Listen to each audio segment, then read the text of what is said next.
Bismillahirrahmanirrahim.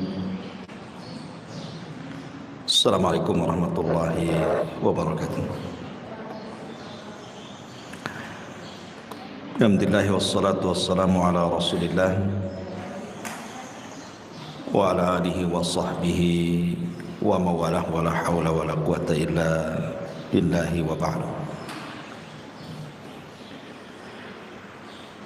Alhamdulillah, di pagi menjelang siang ini kita bisa duduk untuk bertalabul ilmi kembali di Ahad pagi ini, dan tak lupa salawat dan juga salam kita hadiahkan kepada Rasul kita Nabi besar Muhammad sallallahu alaihi wa ala alihi wasallam. Tema di pagi hari ini kita akan membahas soal as-sa'adatu al-hakikiyatu, kebahagiaan yang hakikat. Ma'asyiral muslimat yang dimuliakan Allah Subhanahu wa taala, di dalam surah An-Nahl ayat 97 Allah Subhanahu wa taala berfirman, "Man 'amila salihan min dzakarin aw untha wa huwa mu'minun falanuhyiyannahu hayatan thayyibah wa lanajziyannahum ajrahum bi ahsani ma kanu ya'malun." Barang siapa yang melakukan amal yang saleh, baik dia laki-laki ataupun perempuan, dan dia seorang yang beriman, maka kami akan berikan kehidupan kepadanya dengan kehidupan yang baik di dunia, dan kami akan balas mereka dengan balasan yang jauh lebih baik lagi terhadap apa yang mereka telah kerjakan. Ayat ini dijadikan dasar oleh para ulama tentang hakikat mencari kebahagiaan bagi seorang manusia.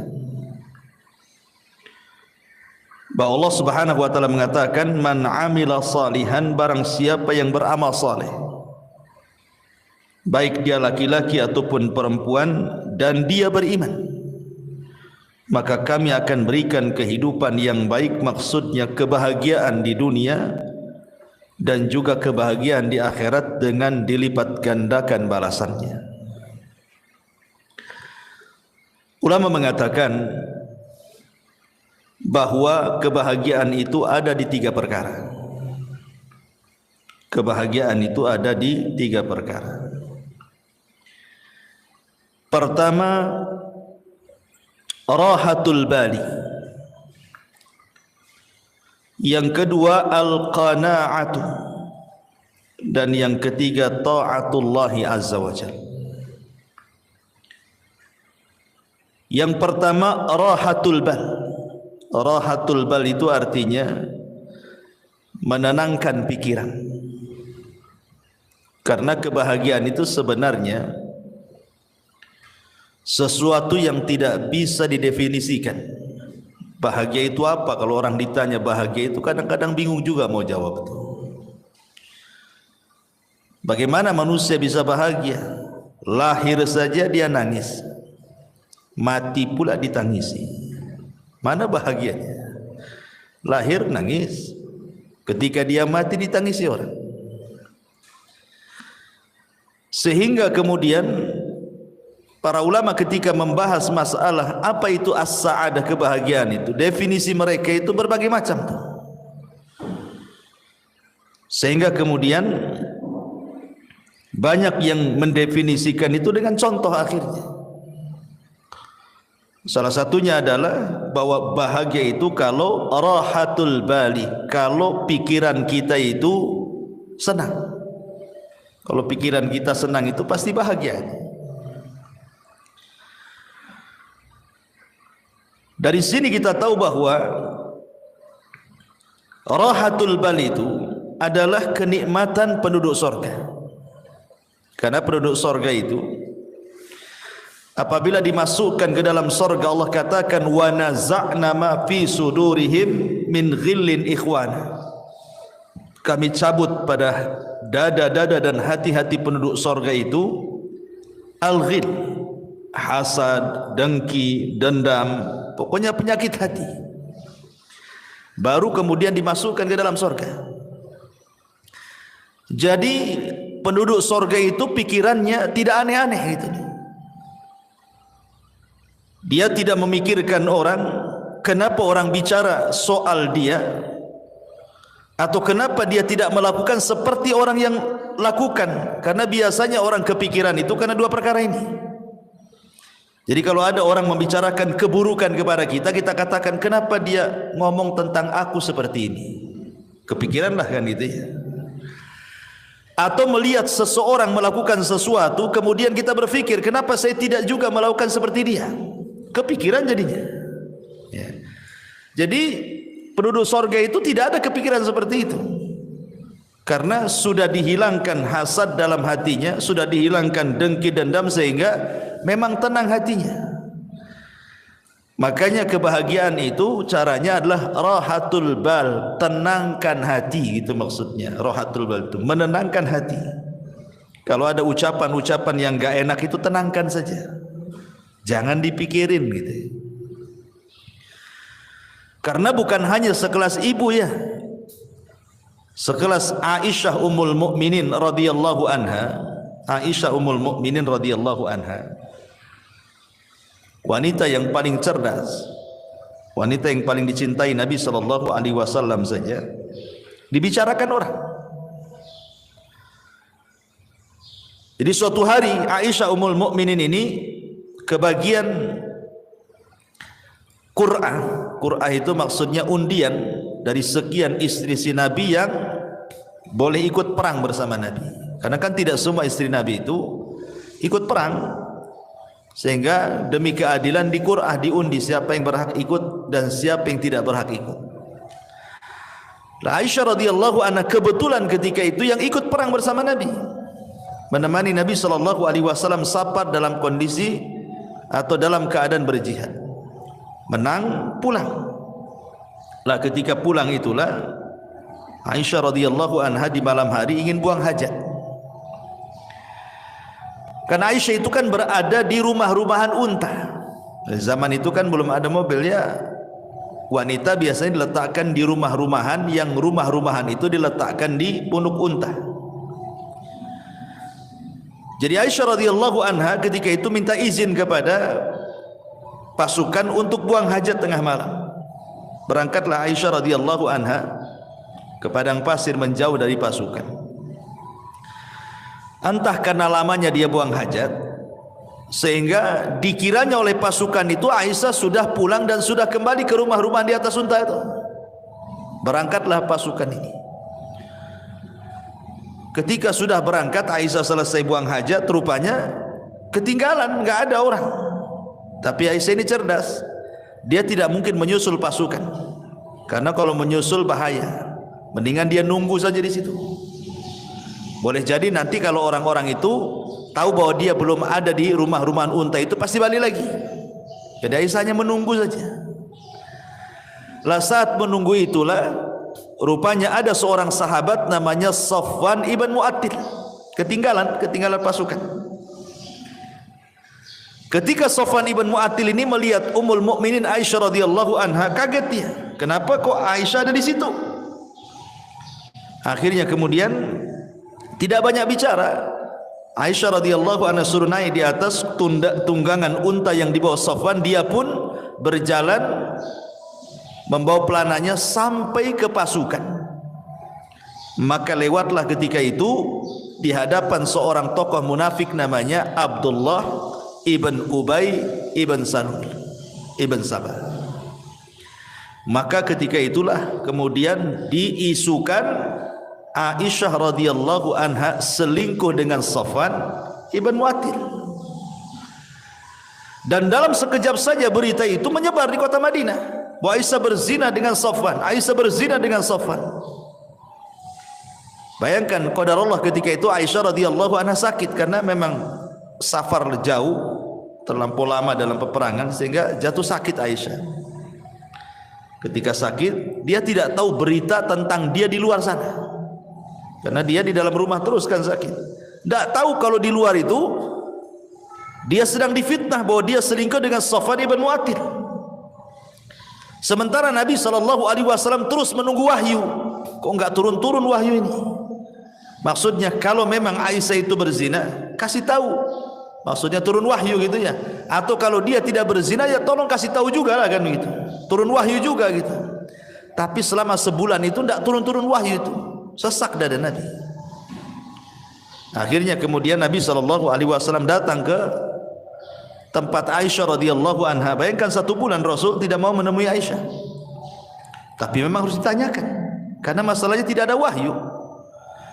Ketika kemudian sampai di rumah Aisyah, di situ ada Abu Bakar dan juga ada istrinya dan juga ada Aisyah radhiyallahu anha.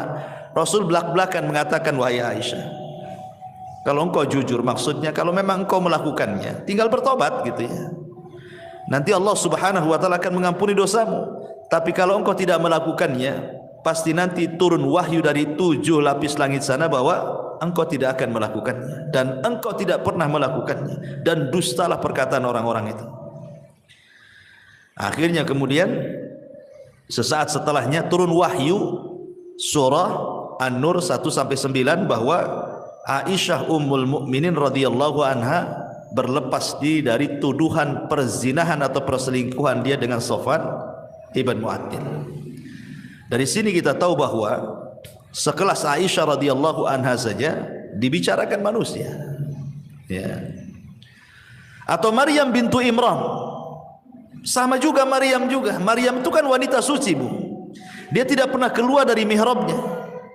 Sampai-sampai Allah Subhanahu wa taala menjelaskan bagaimana Maryam ini kehidupannya hanya ruku sujud saja, enggak pernah kerja lain. Jadi di mihrabnya itu ibadah saja. Jadi suatu hari Maryam ini keluar buang hajat. Lah ketika buang hajat itulah rupanya Allah Subhanahu wa taala mengutus Jibril untuk menghabar gembirakan bahwa Maryam akan punya keturunan. Akhirnya kemudian dicegatlah oleh malaikat Jibril dalam bentuk manusia, fatamatsala lahu basharan sawiyya. Maka Jibril datang dalam bentuk pemuda tampan. Kemudian memberitahu kepada Maryam bahwa Allah telah menghabar gembirakan engkau akan memiliki keturunan. Maryam bingung, bagaimana tidak? Aku ini seorang gadis, tidak punya suami. Tidak ada wanita laki-laki yang menyentuhku. Lalu apa nanti kata manusia? Maryam punya anak, enggak ada suami, enggak ada laki-laki yang menyentuhnya. Sempat Maryam itu mengatakan, pergilah kalau engkau memang orang yang bertakwa. Tapi Jibril kemudian meyakinkan bahwa ini adalah kehendak Allah Subhanahu wa taala. Barulah kemudian Maryam pun menerimanya. Ketika betul-betul kandungannya membesar, kemudian mulailah diketahui oleh manusia, maka Maryam pun kemudian keluar dari Baitul Maqdis sampai melahirkan di Baitul Lahim, ya kan? Akhirnya kemudian setelah melahirkan Isa bin Maryam, Allah berikan ketenangan kepada Maryam dengan cara apa? Dengan cara Isa yang masih bayi itu dibuat bisa bicara. Jadi kalau ditanya itu bayi siapa, maka cukup diisyaratkan ke bayi itu, nanti bayi itu yang ngomong. Dan ini salah satu mukjizat Nabi Isa, di buayan ibunya sudah bisa bicara gitu ya. Akhirnya betul ketika Maryam menggendong bayi, ya semua orang mencela itu bayi siapa kan itu. Makanya orang-orang Yahudi sampai hari ini, bukan hanya Yahudi zaman tempo dulu saja, sampai hari ini orang Yahudi itu mereka menganggap Maryam itu wanita pezina dan Isa itu anak zina. Makanya orang-orang Nasrani mengkafirkan orang Yahudi karena melampaunya orang Yahudi mencela Isa dan juga ibundanya Maryam bintu Imran. Dikafirkan sama orang Nasrani Yahudi itu karena menghina kenabiannya. Ya. Dari sini menunjukkan bahwa kalau sekelas Aisyah radhiyallahu anha, sekelas Maryam saja tidak lepas daripada pembicaraan manusia, apalagi ibu-ibu. Makanya pentingnya rahatul bal di sini, menenangkan hati, karena sehebat apapun manusia itu pasti dibicarakan orang. Maka rahatul bal itu penting. Ya, jangan pedulikan ucapan manusia, tenangkan gitu maksudnya. Rahatul bali. Kemudian yang kedua, wal qanaa'atu, dan qanaa'ah. Qanaa'ah itu artinya rela dan redha dengan pemberian Allah Subhanahu wa taala. Rela dan redha dengan pemberian Allah Subhanahu wa taala. Karena ini yang menjadikan orang itu lebih tenang hidupnya. Jadi kalau orang itu rela, redha, apapun yang diberikan Allah pasti akan tenang. Makanya ada seorang syekh mengatakan, kalau anda ingin tenang, lakukan 5 perkara. Kalau anda ingin tenang, lakukan 5 perkara. Yang pertama, nikmati yang ada. Jangan pernah memikirkan yang tidak ada. Nikmati yang ada, jangan memikirkan yang tidak ada. Ibu umpamanya punya rumah, rumahnya kecil gitu ya. Kalau hujan bocor umpamanya, sempit, itu yang ada. Jangan terpikir kapan saya punya gedung, gitu maksud. Nanti stres, Bu. Jadi yang ada saja itu nikmati. Memang kalau memang tidur di atas tikar, nikmatilah, daripada menghayal tidur di atas spring bed, tapi kan hayalan itu. Enggak stres hidupnya kayak gitu tuh. Menghayal yang enggak ada, ya nikmati aja yang ada. Itulah qanaah namanya. Ini sama lah umpamanya ibu pengen apa? Pengen handphone bagus ya. Dari dulu yang jadul aja, nggak bisa layar sentuh, itu layar pencet kalau yang jadul itu ya. Kepikir pengen kayak tetangga, handphonenya bagus gitu kan, nggak usah, nikmati aja, nggak apa-apa, disentuh-sentuh sajalah di situ, nggak, walaupun nggak keluar kan, nikmati aja kan ya. Karena stres orang memikirkan yang nggak ada tuh. Ini yang pertama. Yang kedua, berpikir positif, jangan pernah berpikir negatif. Artinya pikirkan kelebihan, jangan memikirkan kekurangan. Kelebihan pada diri ibu itu apa coba? Kelebihannya apa? Sebab kalau orang selalu memikir kekurangan, stres. Itu enggak qanaah tuh. Pikirkan kelebihan, jangan pikir kekurangan. Berpikir positif, jangan selalu berpikir negatif. Kemudian yang ketiga, jangan suka membanding-bandingkan. Ibu jangan membandingkan ibu dengan orang lain. Itu tidak qanaah namanya. Ya.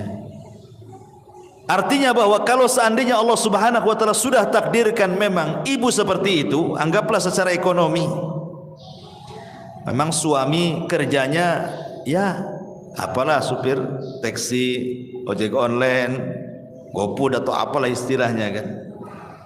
Sementara tetangga ini kok ngantor, enak, mobilnya bagus gitu ya. Jangan pernah dibanding-bandingkan. Baik ibu dengan istri dia atau suami ibu dengan suami dia. Jangan pernah dibanding-bandingkan. Karena membandingkan sesuatu itu menjadikan orang tidak qanaah. Kalau suka membanding-bandingkan itu hilang qanaahnya. Makanya kenapa Nabi SAW mengatakan ungzuru ila man huwa asfala minkum wala tangzuru ila man huwa fawqakum fahuwa ajdar alla tajrar nikmatallahi alaikum. Lihat ke bawah, jangan lihat ke atas, kata Rasul. Orang kalau lihat ke atas kan pegel, Bu. Coba aja ibu nenggak gini lama-lama kan apa enggak pegel, Bu, ya kan. Stres, Bu, kalau nengok kapan saya kayak dia, kapan saya kayak dia, apa enggak stres dia? Pegel tuh otaknya. Tapi kalau lihat ke bawah pasti akan tenang. Kenapa? Karena Rasul mengatakan fahuwa ajdar alla tajdar nikmatallahi alaikum. Karena orang kalau suka lihat ke bawah itu akan lebih mudah bersyukur. Oh, aku ini masih lebih baik dibandingkan si anu gitu ya. Alhamdulillah gitu. Tapi sekali lagi catatannya ini kalau bicara soal urusan dunia. Ya, kaedah melihat ke bawah, jangan melihat ke atas ini dalam bab urusan dunia. Jangan masuk dalam urusan agama.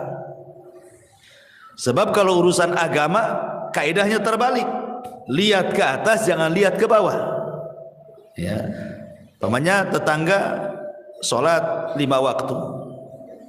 Jangan ibu melihat kepada sholat yang 1 waktu. Anda apa-apalah saya sholat 2 waktu, ini si anu 1 waktu aja. Bukan begitu kan. Tapi lihat ke yang 5 waktu, kapan seperti dia gitu maksudnya. Ada tetangga kawan hafal juz 30 gitu. Sebelahnya pula pamannya cuma 3 kul saja. Ibu masih mending dengan wadduha. Alhamdulillah saya masih hafal wadduha, tambah 3 kul masih lebih baik daripada dia. Maksudnya jangan melihat ke bawah, tapi lihat kapan saya bisa kayak dia, hafal juga juz 30 gitu maksudnya. Itu kalau soal urusan agama ya. Jangan melihat ke bawah, lihat ke atas. Tapi kalau urusan dunia jangan pernah menatap ke atas. Capek ya, stres nantinya. Hilang qanaahnya. Itu hilang qanaah itu karena suka melihat ke atas, tidak melihat ke bawah. Kemudian yang keempat, kata para ulama, sibukkan dengan perkara-perkara masa depan. Jangan memikirkan sesuatu yang sudah berlalu. Makanya sering saya katakan, banyak orang itu kadang-kadang belum move on-nya, istilahnya. Mungkin dulunya pernah kaya, kemudian miskin, terpikirlah dulu. Mungkin dulunya mantan manajer, sudah tidak manajer lagi, terpikir pula masih jadi manajer. Mungkin dulunya dia polisi, kemudian purnawirawan, masih terpikir dia seolah-olah dia polisi, padahal sudah pensiun. Orang kalau memikirkan terus masa lalu, tidak pernah menatap masa depan, Bu, nggak akan pernah orang ini bahagia. Karena dia belum bisa menerima keadaan, itu masalahnya kan. Makanya saya kadang-kadang heran. Mungkin dulunya mantan militer gitu ya, TNI, Polri atau apa, udah nggak pensiun lagi, sudah nggak berjabat lagi, dia pensiun. Kadang-kadang turun di masyarakat itu seolah-olah dia masih TNI itu, nunjuk-nunjuk orang, soalnya dia polisi, padahal udah nggak polisi lagi. Kan berarti kan belum bisa menghilangkan kenyataan kalau dia itu sudah bukan polisi lagi, bukan manajer lagi, bukan menteri lagi, bukan itu yang kadang-kadang tidak bisa dilupakan. Makanya kenapa Nabi SAW sampai mengajarkan doa kepada Abu Umamah itu apa? Allahumma inni a'udzubika minal hammi wal hazan. Ya Allah, aku berlindung kepadamu dari alham, kebingungan dan kesedihan. Bingung masa depan, sedih masa lalu, gitu maksudnya. Sedih ini karena memikirkan masa lalu. Bingung itu karena memikirkan masa depan. Karena manusia itu kan tidak lepas daripada bingung, stres, sedih. Ya sedih memikirkan masa lalu, stres sekarang ini memikirkan masa sekarang, bingung apa yang harus dilakukan besok gitu kan. Itulah manusia di antara 3 perkara ini. Makanya supaya kita qanaah, jangan memikirkan sesuatu yang sudah berlalu, tatap masa depan supaya lebih qanaah. Ya sudahlah, sudah takdirnya. Yang penting saya pernah kaya dulu, kan itu ya. Yang penting saya sudah pernah jadi pejabat, sudah merasakan, saya sudah tahu semua. Kan enak tuh kalau ngomong gitu ya. Kemudian yang terakhir, kata para ulama di sini, sibukkan memikirkan diri sendiri, jangan pernah sibuk memikirkan orang lain. Ini penting. Sibukkan saja. Nggak usah ibu mikir ini menteri keuangan nih, nggak usah. Apa yang ibu mikir menteri keuangan pula? Ibu mikir keuangan sendiri saja lah. Kok mikir pula menteri keuangan, menteri ini, pusing ya. Makanya itu kalau banyak nonton YouTube berita ini kan, akhirnya pusing tuh. Sudahlah, mikir diri sendiri saja, nggak usah mikir-mikir menteri ini menteri itu, itu korupsi, stres Bu. Ya, mikir sendiri. diri sendiri itu bagaimana supaya lebih berkembang lagi, lebih manfaat lagi. Gak usah mikir-mikir orang. Karena ini kalau orang terus mikir terus orang, ganggu urusan orang sementara dia lupa bahwa dirinya juga banyak kekurangan gitu ya. Itu tidak qanaah orang itu. Makanya ini penting ya. Ini yang kedua, kalau ingin bahagia terapkan yang kedua al-qanaah. Ya, pertama rohatul bal, tenangkan hati. Yang kedua qanaah, redha dengan pemberian Allah Subhanahu wa taala. Kemudian yang ketiga juga taatullahi azza wajalla. Berusaha untuk mentaati Allah Subhanahu wa taala. Orang yang paling bahagia itu, Bu, adalah orang yang paling dekat dengan Allah. Saya contohkan. Ketika Nabi sallallahu alaihi wasallam berada di puncak kesedihan, Rasul itu pernah mengalami puncak-puncaknya kesedihan yang disebut dengan amul hazni. Jadi tahunnya saja sampai disebut tahun kesedihan.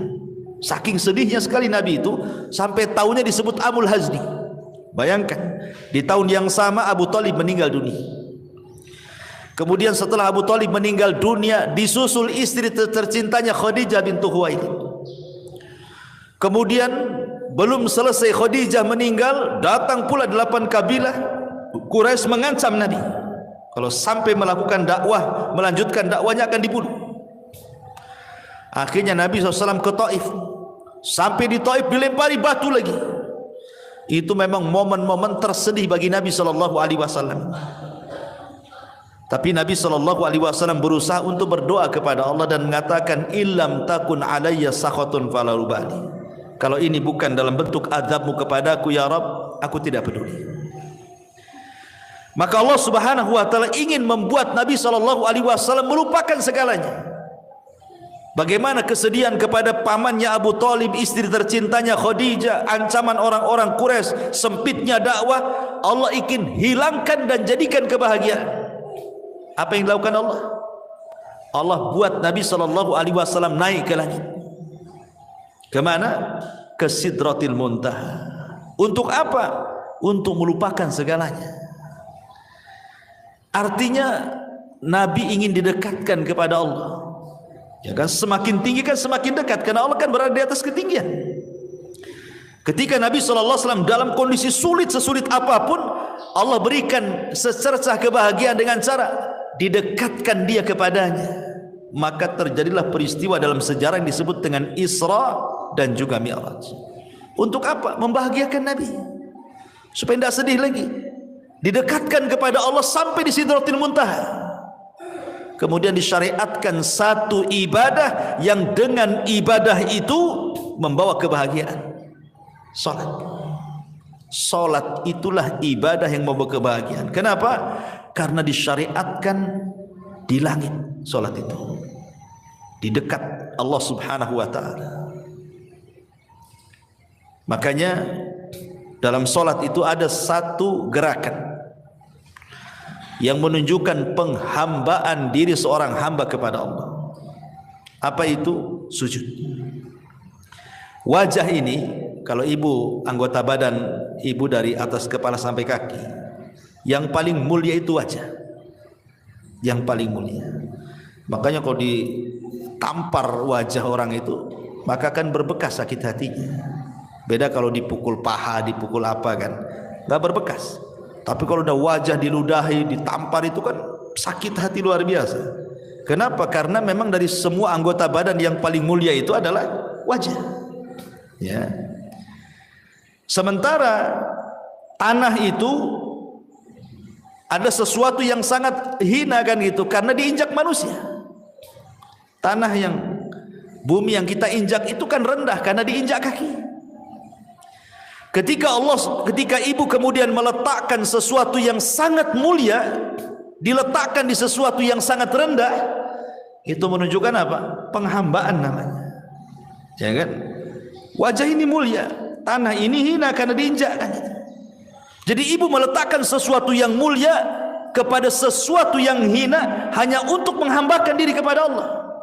Makanya disitulah Allah Subhanahu wa taala akan hubungkan tali dia dengan hambanya saat sujud itulah. Makanya solat disebut solat karena silatun bainal abdi wa rabbih. Dia adalah penyambung tali antara hamba dengan Allah. Makanya kalau orang solat, maknanya dia sedang mendekatkan diri kepada dalam sujudnya. Ketika itulah kebahagiaan Allah turunkan. Dalam kondisi apapun Rasul itu kalau ada masalah yang tidak bisa keluar dari sebuah masalah, pasti Rasul akan sholat. Rasul itu kalau ada masalah pasti sholat. Sebagaimana Aisyah radhiyallahu anha mengatakan, kana an-nabiy sallallahu alaihi wasallam idza hajabahul amr fazi'a ila shalah. Rasul itu kalau datang perkara yang sangat menyulitkan bagi kehidupannya, bersegera dia sholat. Karena dia tahu bahwa sholatlah yang akan mengurai permasalahan. Sebagaimana yang pernah saya ceritakan kepada ibu-ibu kan, ada seseorang ibu itu yang minta fatwa kepada seorang syekh. Ya syekh, saya punya anak ini hidupnya nggak pernah bahagia dari kecil sampai dia dewasa. Ya. Setelah dia dewasa masuk ke pekerjaan, asik masalah saja pekerjaannya, keluar masuk pekerjaan. Kemudian soal perjodohan pun sama. Sampai sekarang pun dia tidak dapat jodohnya. Kemudian masalah kesehatan pun sama. Sekarang anak saya ini stroke. Ya. Sudah masalah ekonomi masalah, masalah jodoh masalah, masalah kesehatan pula masalah. Jadi kata ibunya itu seolah-olah anak saya itu dari kecil sampai sekarang nih tidak pernah tersentuh dengan kebahagiaan. Apakah anak saya tersihir wahai syekh? Itu pertanyaan ibu ini. Jangan-jangan anak saya tersihir wahai syekh. Bisa enggak kau meruqyah anak saya katanya. Tapi syekh ini mengatakan pertanyaan satu saja, apakah anakmu sholat? Itu pertanyaan saya. Saya tidak mengatakan nanti saya ruqyah coba mungkin ada jinnya gitu. Tidak, yang ditanyakan pertama kali, apakah putramu sholat? Maka ibunya mengatakan, tidak ya syekh, putraku tidak pernah sholat. Apakah dia seorang muslim? Ya, dia seorang muslim. Artinya kenapa dia nanya seorang muslim? Kalau orang kafir kan tidak perlu ditanya sholat kan itu ya. Apakah dia seorang muslim? Ya, dia seorang muslim. Kenapa dia tidak sholat? Wallahu a'lam. Maka syekh mengatakan jangan-jangan kesulitan hidup dia sejak kecil sampai dia terbaring stroke itu bukan karena apa-apa, karena dia tidak sholat. Itu jawabannya. Jadi apa yang harus aku ruqyah katanya. Kemudian syekh membentangkan sedikit soal sholat. Dia jelaskan sama ibu ini, begini ya bu ya, sholat itu adalah penghubung kita dengan Allah. Jadi kalau kita sholat itu kita sedang menghubungkan tali kita dengan Allah Azza wa Jalla. Sekiranya tali yang kita hubungkan dengan Allah itu putus, maka putuslah hubungan kita dengan Allah. Ketika Allah tidak berhubungan lagi dengan kita, mungkinkah Allah membantu kita? Tidak mungkin ya. Maka solatlah, kata syekh ini, solatlah. Sebab kalau seandainya anda solat, berarti anda sedang menghubungkan tali anda dengan Allah. Ketika terhubung tali itu dengan Allah, maka yakin Allah subhanahu wa ta'ala akan menolong anda. Kemudian syekh mengatakan, coba bayangkan kalau putramu ini bangun di pagi hari dan dia tidak solat subuh, berarti dia memulai dengan aktivitas hari itu dengan laknat Allah Azza wa Jalla karena melakukan dosa besar ya. Kemudian datang siang hari lagi, dia tidak sholat duhur, berarti dia sudah dilaknat di siang hari. Kemudian datang sore hari lagi, dia tidak sholat asar, berarti Allah sedang melaknat dia di sore hari. Kemudian datang di malam hari maghrib, dia meninggalkan maghrib, berarti dia sedang dilaknat di waktu maghrib. Kemudian sholat isya, dia tinggalkan pula sholat isya, berarti dia sedang dilaknat di waktu isya. Kata syekh, bagaimana orang akan bahagia sementara awal aktivitas hidupnya diawali laknat dan sebelum tidur pula dia dilaknat katanya. Mana bahagianya? Gimana coba? Awal dilaknat, akhir pula dilaknat. Maka wajar anakmu tidak akan bahagia. Maka syekh mengatakan, suruhlah dia sholat. Dari sini kita tahu bahwa ketaatan kepada Allah Subhanahu wa taala itu salah satu penyebab orang bahagia. Karena bahagia itu ketika seorang hamba dekat dengan Allah. Ketika Nabi SAW sedang kesulitan, diberikan kebahagiaan dengan cara apa? Didekatkan dengan Allah, diangkat naik ke langit, didekatkan sampai di Sidratil Muntaha. Maka hilanglah keperitan hidup Nabi SAW, sehingga ketika turun setelah peristiwa Isra Mi'raj, semangat lagi dia hidupnya, semangat lagi. Apalagi selama perjalanan Isra Mi'raj itu bagaimana Nabi SAW dipertemukan dengan Nabi Adam, Nabi Yahya, Nabi Isa, Nabi Idris, Nabi Harun, Musa dan para Nabi yang lainnya. Menjadi sebuah pelajaran bahwa dakwah Rasul akan mengikuti marhalah para Nabi yang dijumpai selama perjalanan itu. Seperti dia berjumpa dengan Nabi Adam. Sebagaimana Nabi Adam hijrah dari sorga ke bumi, maka engkau pun akan hijrah dari Mekah ke Madinah. Kemudian berjumpa dengan Yahya dan juga Isa bin Maryam. Sebagaimana keduanya dirongrong, dimusuhi orang-orang Yahudi, maka engkau pun sama ya Muhammad, sesampainya di kota Madinah, maka musuhmu orang-orang Yahudi. Kan itu. Kemudian juga berjumpa dengan Nabi Yusuf. Sebagaimana Yusuf dihasadi oleh saudara-saudaranya sehingga dimasukkan ke dalam sumur, maka dakwahmu pula yang menghalangi sebelum orang lain keluargamu. Maka yang menghalangi dakwah itu siapa dulu? Abu Lahab, keluarga. Belum ada Abu Jahal lagi. Ya, Abu Lahab sudah menghalang-halangi pamannya sendiri kan. Ketika Rasulullah SAW berjumpa dengan Nabi Musa alaihi salam, Nabi Harun alaihi salatu wassalam, Harun itu dikenal lembutnya. Maka berdakwahlah seperti Harun, lembut kepada Bani Israel. Ketika berjumpa dengan Nabi Musa itu dikenal kesabarannya. Walaupun dia dimacam-macamin Bani Israel, sabar dia. Maka seolah-olah Allah ingin katakan, sabarlah engkau seperti Nabi Musa dalam rangka mengobati umat Islam. Ketika berjumpa dengan Ibrahim, dan itu orang yang paling mirip dengan Nabi SAW, dan dia yang membangun Ka'bah, maka seolah-olah Allah mengatakan, teruslah ikuti agama nenek moyangmu. Maksudnya Ibrahim alaihi salatu wassalam dengan memakmurkan Masjidil Haram. Ya, jadi ada hikmah-hikmah selama perjalanan Isra Mi'raj itu. Dari sini kita tahu bahwa yang ketiga, taatullah, ketaatan kepada Allah adalah salah satu jalan juga meraih kebahagiaan. Ini satu perkataan ulama. Kemudian yang lain juga dijelaskan oleh Imam Ibnul Qayyim rahimahullahu taala. Imam Ibnul Qayyim rahimahullahu taala mengatakan, anna lis-sa'adatil 'abdi thalathatu umurin. Sesungguhnya dalam kebahagiaan seorang hamba itu terdapat 3 perkara. Idza an'ama 'alaihi syakara, wa idza btuliya 'alaihi sabara, wa idza adznaba istaghfara. Yang pertama, apabila diberikan nikmat oleh Allah Azza wa Jal, lantas dia pun bersyukur. Apabila diuji oleh Allah Subhanahu wa taala, lantas dia bersabar. Dan apabila dia melakukan dosa, dia pun berusaha untuk melakukan istighfar.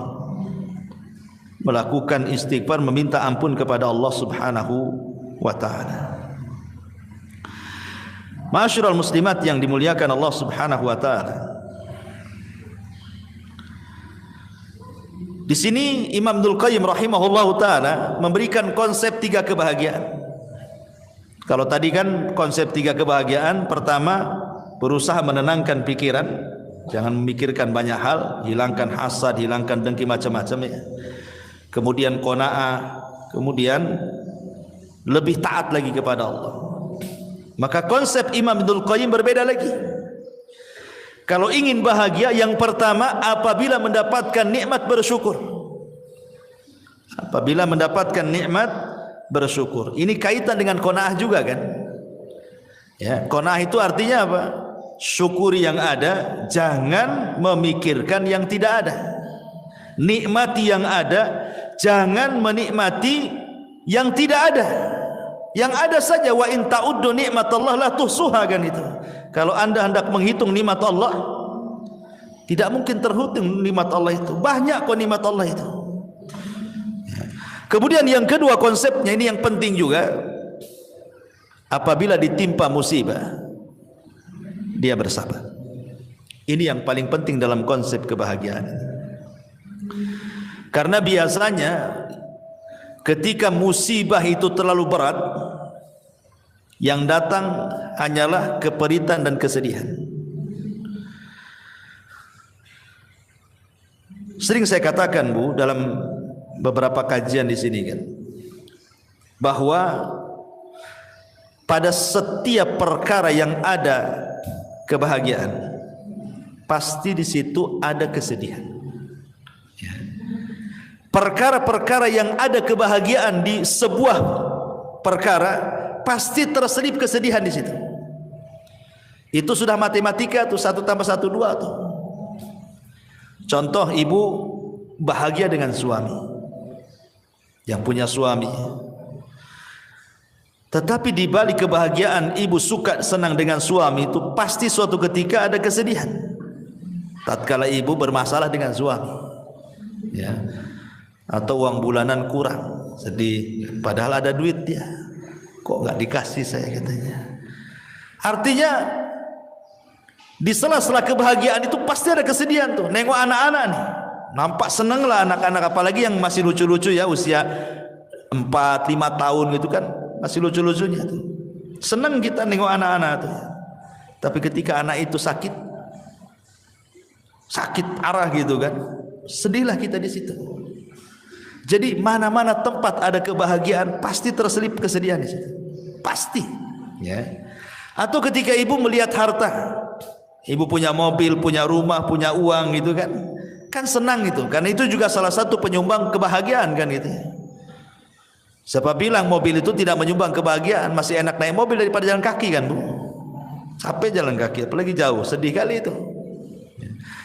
Tetapi kan bukan segala-galanya. Tapi di balik harta yang merupakan penyumbang kesenangan bagi kita itu juga ada kesedihan. Kesedihan, takut kalau seandainya harta itu hilang, takut kalau seandainya motornya hilang gitu ya. Ini cicilan udah hampir berapa bulan lagi mau lunas gitu kan. Stres dia. Senang tuh udah bisa beli motor ya dengan cicilan sekian. Biasanya orang-orang kan gitu, paling 3 bulan lagi lunas lah. Tapi masalahnya untuk melunasi itu tak ada duit, sedih dia. Satu sisi senang dia punya kendaraan, sisi lain sedih pula dia tidak bisa melunasi. Pokoknya apapun yang terselip kebahagiaan, pasti di situ ada kesedihan.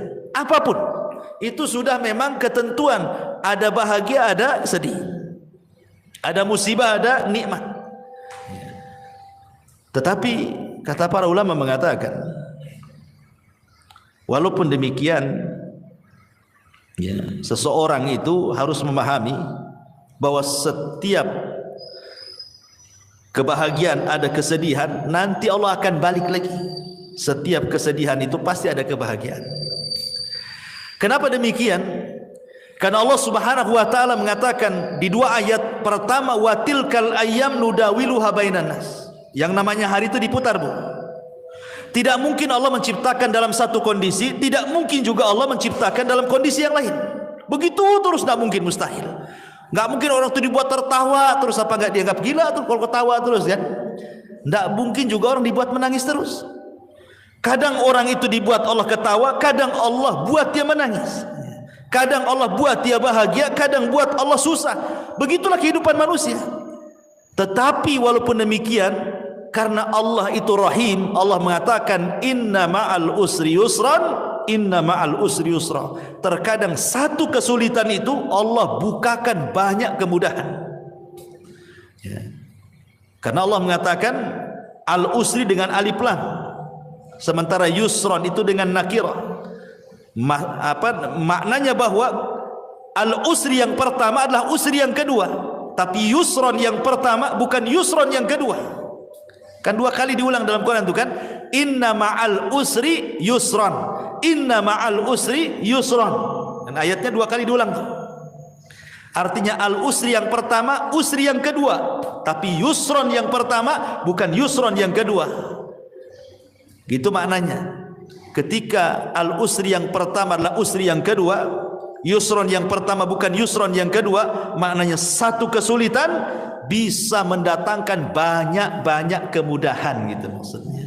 Bukan satu kesulitan datang satu kemudahan, tidak. Satu kesulitan bisa saja 2, 3, 4, 5, 10 kemudahan. Karena rahimnya Allah Azza wa Jalla. Dari sini ada kaedah, Bu.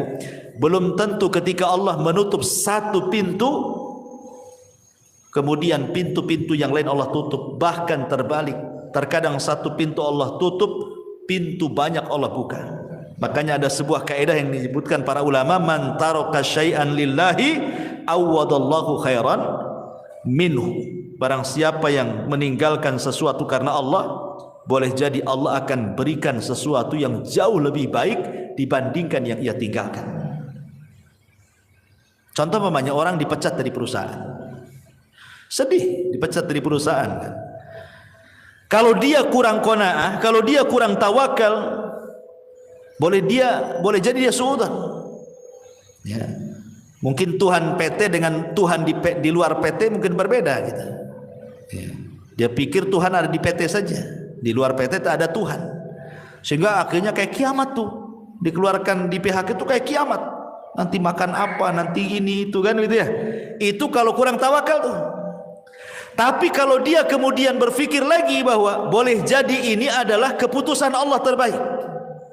Mungkin Allah sengaja buat aku keluar dari PT untuk ada pekerjaan yang jauh lebih baik lagi dibandingkan pekerjaan ini. Gitu maksudnya. Sengaja kita dibuat dikeluarkan supaya mengambil sesuatu yang lebih baik lagi. Sebab kalau kita tidak keluar dari sini, belum tentu kita dapat jalan lagi. Kalau kita berpikirnya positif seperti ini, bahagia orang hidup tuh. Tapi kalau nggak berpikir ke sini, pikirnya aduh nanti kalau keluar dari PT macam mana saya? Macam mana terus? Ya tidak mungkin dia akan bahagia. Yang ada stres makin gila dia. Nah, makanya di sini juga penting bahwa dua ayat itu juga sebagai pelipur lara bahwa Allah tidak mungkin menciptakan kita dalam satu kondisi, dan ingat setiap kesulitan itu akan banyak kemudahan. Ma'asyiral muslimat yang dimuliakan Allah Subhanahu wa taala. Dan itu kita bisa lihat di kisah-kisah orang-orang soleh gitu ya. Seperti tadi kisahnya atau kisah Nabi Ayub alaihi salatu wassalam yang mudah lah yang sering saya ceritakan kan. Bagaimana Nabi Ayub itu diberikan oleh Allah Azza wa Jalla ujian yang tidak pernah orang diuji sehebat Ayub. Tidak ada ceritanya. Baik sebelum atau sesudahnya. Manusia yang diuji seberat Nabi Ayub. Makanya orang-orang Arab itu kalau ada orang sakit, mereka mengatakan apa? Sabar, seperti sabarnya Ayub katanya. Itu orang Arab ngomong gitu tuh. Padahal tidak mungkin kan orang sesabar Ayub kan? Hanya untuk supaya membesarkan hatinya saja. Mustahil. Nggak ada orang sesabar Ayub apalagi di zaman sekarang. Ya. Sementara musibah Nabi Ayub alaihi salatu wassalam itu luar biasa bertubi-tubi itu. Mulai daripada kehilangan harta, kemudian disusul kehilangan anak, kemudian disusul dengan banyaknya penyakit, kemudian disusul tidak ada orang yang mendekati, dibicarakan manusia. Sumpah, coba bayangkan. Ibu ini enggak kehilangan harta. Ya, harta masih ada, rumah masih ada. Ibu sehat, enggak ada penyakit. Ya, apalagi anak-anak ada, cuman ibu ini dibicarakan orang saja. Itu sudah sedihnya itu bukan kepalang tuh. Pikirannya, padahal hanya dibicarakan orang saja. Ini Ayub ini sudah dibicarakan orang, ditinggalkan orang, hartanya diludeskan, anaknya dimatikan, penyakitnya diparahkan. Makanya tidak ada ujian seberat Ayub. Tetapi walaupun demikian Ayub itu sabar. Sabar, tidak pernah mengeluh sedikit pun. Yang tidak sabar justru istrinya. Ya, istrinya yang tidak sabar. Dia ngomong sama Nabi Ayub alaihi salatu wassalam, mungkin bahasa saya ini, bang, berdoalah kepada Allah gitu. Kok ini sudah lama sakit? Ya, sudah lama sakit. Kau seorang nabi, saya yakin kalau engkau berdoa kepada Allah, pasti Allah akan kabulkan doamu. Jadi istri mendorong supaya Ayub berdoa kepada Allah untuk dibalikan nikmatnya. Tapi subhanallah, lihat bagaimana Ayub ini mengajarkan kepada kita syukur ya. Dia mengatakan kepada istrinya, coba pikirkan berapa lama Allah berikan nikmat kepada kita. Berapa lama? Kata istrinya 70 tahun. Kata Ayub, 70 tahun kita di atas kenikmatan. Sekarang Allah baru uji saya 18 tahun. Kalau saya harus meminta kepada Allah, ini belum seimbang. Ya. Harusnya kalau seimbang, ya nunggulah nanti setelah penyakitku 70 tahun lagi, baru aku meminta kesembuhan, gitu maksudnya Ayub itu. Ini kita di atas nikmat 70 tahun, diuji 18 tahun, masa kita sudah harus meminta kepada Allah, katanya. Ayub tidak mau. Ya. Tapi ketika kemudian ada dua orang temannya Ayub yang berbincang-bincang soal Ayub dan mengatakan jangan-jangan Ayub itu diberikan penyakit oleh Allah, itu bukan penyakit biasa, itu penyakit kutukan, katanya. Kata kawannya, kok bisa kau bilang penyakit kutukan? Iyalah, kalau bukan kutukan apa namanya? Masa satu cuil penyakit pun tidak ada tanda-tanda kesembuhan, katanya. Kalau bukan kutukan apa namanya? Kedengaranlah kalimat ini ke telinga Ayub.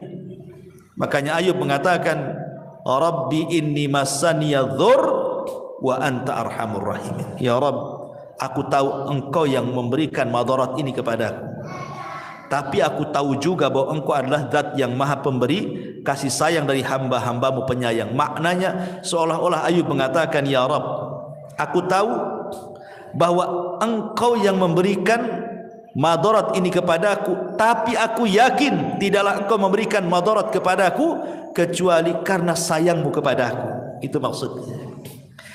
Lihat bagaimana ada berdoa Ayub saja tidak dirinci penyakitnya. Menunjukkan apa? Menunjukkan Ayub itu tidak tasahud.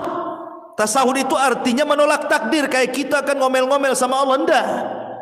Ayub kan tidak merinci kan musibahnya, dia hanya mengatakan, aku tahu ya Rabb, engkau yang menimpakan penderitaan ini. Lain kalau kita ngomong, ya Allah, anak saya sudah mati, ya, dirinci kalau kita doa itu kan. Ini rumah juga bocor-bocor kan itu, ya, ini usaha juga lagi sulit. Nah itu kalau doa kita yang dirinci itu, susahnya kita ini dirinci, ya kan. Ya, kalau bisa itu 10 rincian disebut semua tuh. Ya. Nabi Ayub tidak dirinci. Dia hanya mengatakan, ya Rabb, aku tahu kau yang menimpakan derita ini. Titik sampai di sini. Karena Allah sudah tahu gitu, tidak perlu dirinci, Allah sudah tahu kan itu. Dan itu ada berdoa namanya. Ya, Allah sudah tahu, sudah paham gitu.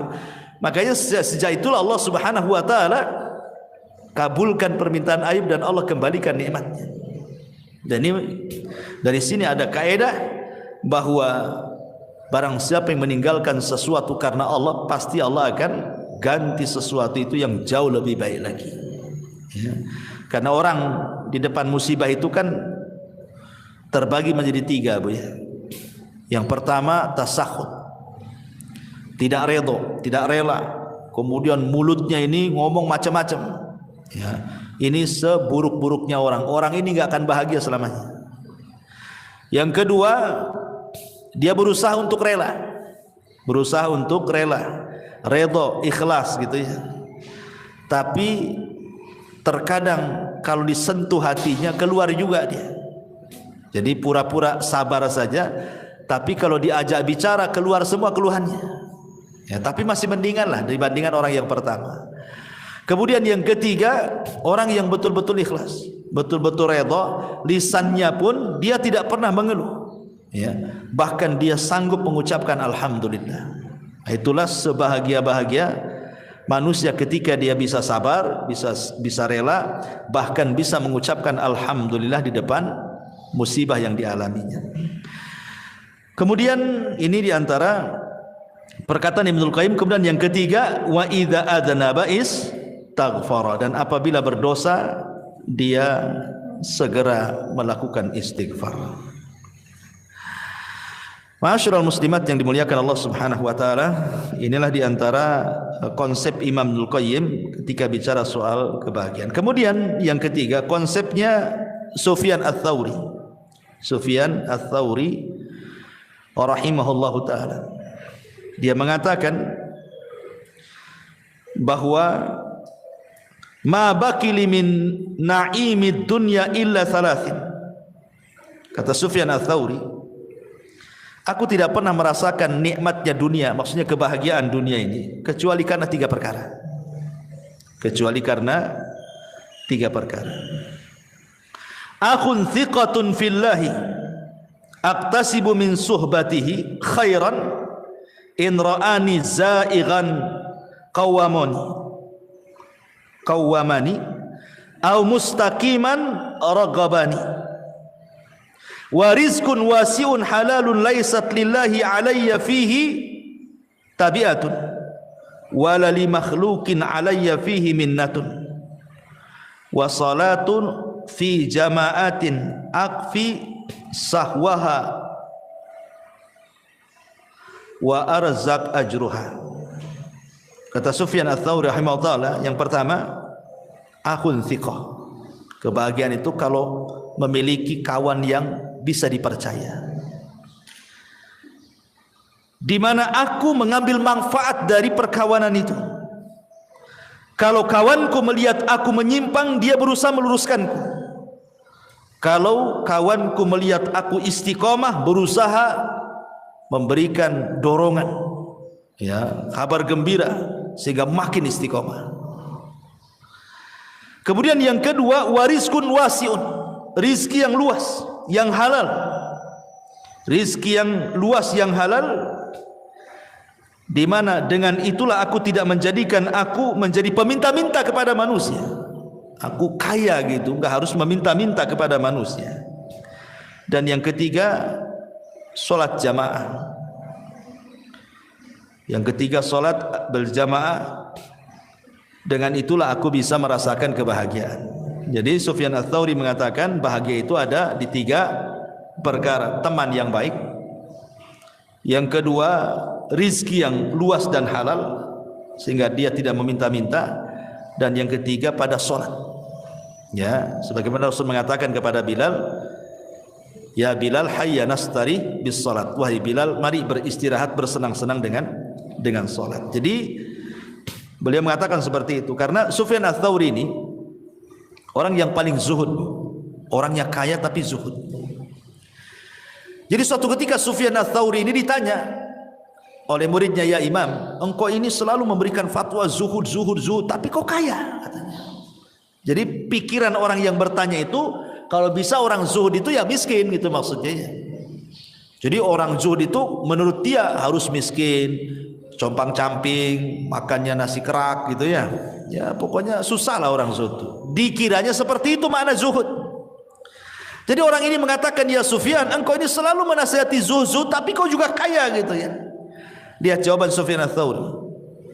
Dia mengatakan zuhud itu bukan itu. Zuhud itu kau letakkan hartamu di tanganmu. Maksudnya jangan kau letakkan hartamu di hatimu. Sebagaimana diriku, aku meletakkan hartaku di tanganku dan aku tidak meletakkan hartaku di hatiku. Dan kenapa aku harus kaya? Likaila atamandalu alal muluk, supaya aku tidak menjilat penguasa, supaya aku bisa mengatakan yang hak-hak, yang batil-batil katanya. Karena aku tidak ada, pemerintah tidak ada budi baik dengan aku. Aku sudah kaya, ya kan?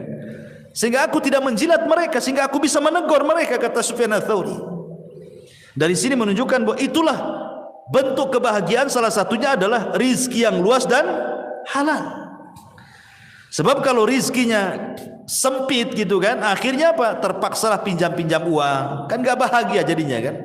Meminjam-minjam uang, akhirnya tidak bayar utang, malam pula stres, siang pula menghilang, kan gitu. Orang yang punya utang itu cari-cari orang nggak kemana, nggak jelas gitu ya. Jadi salah satu kebahagiaan adalah rizki yang luas tapi juga halal. Karena rizki haram itu tidak akan bahagia, pasti ada masalah. Termasuk juga di sini kata beliau, punya kawan yang baik. Kalau salah ya diluruskan, kalau memang benar ya didorong supaya makin benar, kan bahagia punya kawan seperti itu. Ibu punya suami umpamanya kan, suaminya mendorong ibu, kalau salah diluruskan, kalau benar ya terus didorong-dorong, kan senang gitu ya. Nah, kata Sufyan Ats-Tsauri, carilah kesenangan di 3 tempat ini. Akhun thiqah, saudara yang bisa kita percaya, kemudian rizki yang luas, kemudian dalam solat jamaah, dan yang terakhir tentu saya ingin bacakan satu hadis. Hadis ini disahihkan oleh Syekh Nasiruddin Al-Albani rahimahullahu taala dari Zaid ibn Thabit radhiyallahu anhu. Rasul mengatakan, "Man kanatid dunya hammahu, farraqallahu alaihi amrahu, wa ja'ala faqrahu baina 'ainaihi, wa lam ya'tihi minad dunya illa ma kutiba lahu. Wa man kanat al-akhiratu niyyatahu, jama'allahu lahu amrahu, wa ja'ala ghinahu fi qalbihi, wa atathu ad-dunya wa hiya raghibah." Barang siapa yang dunia menjadi tujuan hidupnya, maka Allah Subhanahu wa taala akan cerai beraikan perkaranya, dan Allah akan jadikan kefakiran di kedua matanya, dan tidaklah dunia yang datang kepadanya kecuali apa yang sudah dicatat takdir saja. Tetapi barang siapa yang akhirat adalah niat hidupnya, maka Allah Subhanahu wa taala akan kumpulkan perkaranya, dan Allah akan jadikan kekayaan dalam hatinya, dan Allah akan datangkan dunia kepadanya sementara dia menolaknya. Ma'asyiral muslimat yang dimuliakan Allah Azza wa Jalla, hadis ini adalah hadis yang sangat mulia sekali, satu dasar mencapai kebahagiaan dunia dan akhirat. Pertama, penggalan yang pertama, Rasul mengatakan barang siapa yang dunia itu menjadi tujuan hidupnya, maka Allah pasti akan mencerai beraikan urusannya, dan Allah akan jadikan kefakiran di kedua matanya. Kemarin kita sudah jelaskan, Bu, ada orang kaya diazab dengan kekayaannya, bahkan seolah-olah lebih miskin dibandingkan orang-orang yang sudah jelas miskin. Ada orang miskin, Bu, mungkin dia tukang bangunan, ya, kadang helper, ya, mungkin yang paling rendah dalam tukang bangunan itu helper itu. Ya. Kadang ada borongan, kadang tidak, gitu. Kadang ada proyek, kadang tidak. Tapi dia bisa hidup dengan keluarganya. Dia bangun tidur, kemudian jam 8 dia sudah kerja, jam 5 pulang. Kemudian dia bisa senang dengan anak istrinya juga. Nanti besok gitu lagi. Ya. Tapi ada orang-orang kaya, Bu, itu seolah-olah 24 jam hidupnya itu dengan duit saja, nggak ada untuk keluarga tuh. Ada orang kayak gitu kan?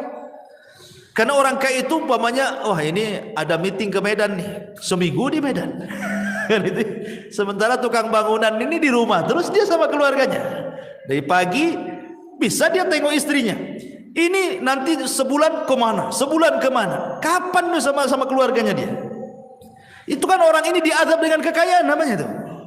Kok kekayaannya yang mengadab? Harusnya orang yang kaya itu lebih banyak hidup dengan keluarga dibandingkan orang miskin. Ini tidak gitu. Kenapa orang yang miskin itu lebih senang hidup dengan anak istrinya, lebih banyak waktunya? Orang kaya ini pula sedikit waktunya. Berarti dia diazab dengan kekayaannya. Orang miskin aja nggak kayak gitu cari uangnya kok. Kalau sudah cukup untuk makan selesai. Ini tidak cukup-cukup. Maknanya dia itu miskin, tidak kaya sebenarnya, karena tidak cukup. Ya. Makanya di sini Rasulullah mengatakan, "Man kanatid dunya hamma", siapa yang dunia tujuannya itu, farraqallahu alaihi amrah, pasti Allah cerai beraikan urusannya. Kalau dia tidur, Bu, apa maksudnya Allah cerai beraikan itu? Hatinya dicabang-cabangkan. Ya, maksudnya farraqallahu alaihi amrah itu hatinya dicabang-cabangkan, tidak bisa tidur, Bu. Nanti satu sisi otaknya mikir ini, sisi lain mikir ini, sisi lain, pokoknya tidur itu menghayal aja dia. Gimana mau tenang coba? Tidur aja tidak bisa, karena mikir ini, mikir itu, banyak mikir. Akhirnya ketika dia banyak mikir itulah wa ja'ala faqrahu baina ainaihi, maka hidupnya tidak akan tenang sehingga Allah jadikan kefakiran di kedua matanya. Mana dapat kesenangan orang kayak gini kan? Hidupnya nih mikir banyak gitu ya. Tetapi sebaliknya, walam ya'tihi minad dunya illa ma kutiba lahu, padahal dunia sendiri kalau dicari tidak lebih daripada yang ditakdirkan saja. Maka berjalanlah bersama takdir, itu selesai. Jalan bersama takdir. Ya. Karena sehebat apapun Anda mencari dunia, kalau ditakdirkan dapat segitu ya segitu, tidak mungkin nambah. Ngapain kemudian ngoyo dari pagi ke pagi lagi kan? Padahal dunia itu sebatas ditakdirkan saja. Wa man kanatil akhiratu niyatahu, barang siapa yang akhirat niatnya, jama'allahu amrahu wa ja'ala ghinahu fi qalbihi wa atathu dunya wa hiya raghimah. Tapi kalau niat hidupnya hanya untuk akhirat, maka Allah akan kumpulkan urusannya. Maksudnya hatinya tidak akan bercerai-berai, itu tidak banyak dipikirkan, ya. Dan Allah jadikan hatinya, kekayaan dalam hatinya, dan dunia akan didatangkan sementara dia menolaknya. Ini di antara kebahagiaan yang dimaksud adalah kebahagiaan hati, ya. Karena di sini Allah Rasul mengatakan wa ja'ala ghinahu fi qalbihi. Jadi kalau ditanya bahagia itu ada di mana? Ya bahagia itu ya ada di hati. Ya. Kalau hatinya lapang, rumah yang sempit jadi lapang. Gitu maksudnya. Kalau hatinya sempit, rumah yang lapang jadi sempit. Coba lihat Bu, ibu kan punya suami, yang punya suami kan, kalau ada masalah dengan ibu kan dia nggak kerasan di rumah Bu. Pasti lari sana lari sini. Nanti datang muring-muring pergi lagi kan gitu. Padahal rumahnya luas Bu. Dia masih mendingan ngekos daripada di rumah sama ibu kan, karena lagi sempit hatinya tuh, ya. Coba kalau lagi senang Bu, nggak mau keluar rumah dia, ya. Tapi kalau lagi sumpek, nggak mau balik dia, ya. Itulah menunjukkan bahwa kebahagiaan itu ada di hati. Hati makin lapang berarti semua lapang. Ibu yang kurang cantik saja kalau suami lapang itu dianggap cantik tuh. Ibu yang cantik jelita kalau suami lagi stres kayak setan Bu, nengok ibu tuh. Karena gimana orang nggak senang? Nggak senang, buat apa cantik pun kayak setan katanya kan. Pokoknya orang nggak senang itu semua jadi jelek kan. Tapi orang senang semua jadi indah. Karena memang itulah yang dimaksud di sini. Wa ja'ala ghinahu fi qalbi. Allah jadikan kekayaan dalam hatinya. Wallahu a'lam bishawab. Ini yang bisa sampaikan. Tapi sebelum saya tutup, kalau ada yang bertanya silahkan.